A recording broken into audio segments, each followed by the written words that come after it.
JMO, it is Wednesday. Woo,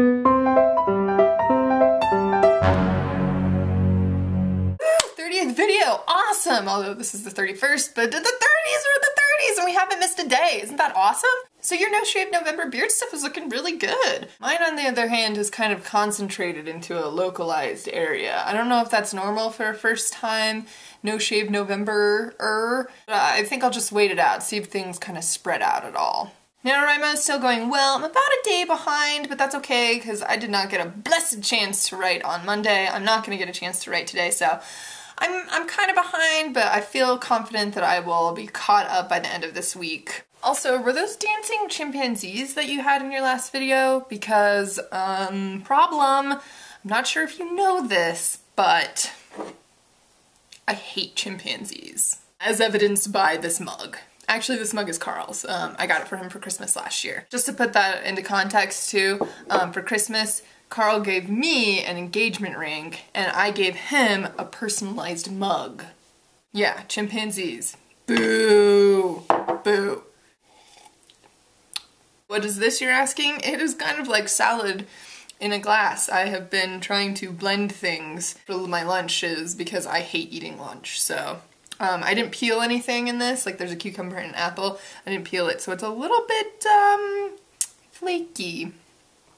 To answer that first question about Harry Potter, would the books have been as successful if he was non-white, or you said Indian? I don't know if you were actually looking for the kind of answer that I'm about to give, but I'm going to because I think it's kind of interesting to think about. The short answer to it is, I guess we'll never know. The short answer to the long, more complicated version of the answer that I'm gonna give is I'm inclined to think probably not.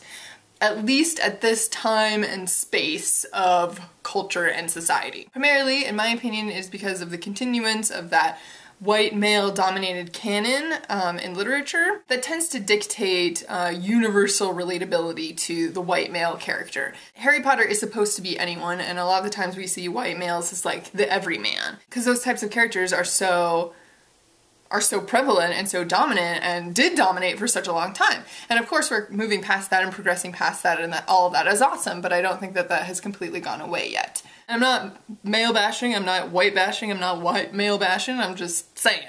So I think people tend to see the white male as more objective and kind of the default, while a non-white male character or a non-white non-male character would be seen as other and therefore less relatable.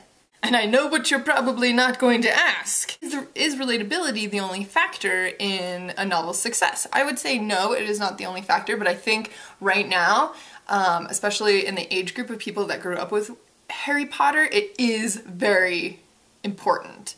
Over the past year and a half or so, I've taught like over 200 students in literature classes, and every day I talk about characters and story, and not quite every paper, but a huge amount, I'd say 80 to 90%. There is a sense of a story and a character being relatable equals good, I like it, and I can't relate to this character, I can't relate to this story, means that it's bad. There's actually an interesting article that I read in the Chronicle of Higher Education. I'll link it in the doobly-doo. I'm sure nobody cares except me, because I was a literature teacher and I think about this stuff sometimes. So, the theoretically objective white male character, universally relatable, probably had something to do with the amount of success that the novel had. Okay, so I'm gonna climb off of the ivory tower now. Curse you. I'll see you on Friday.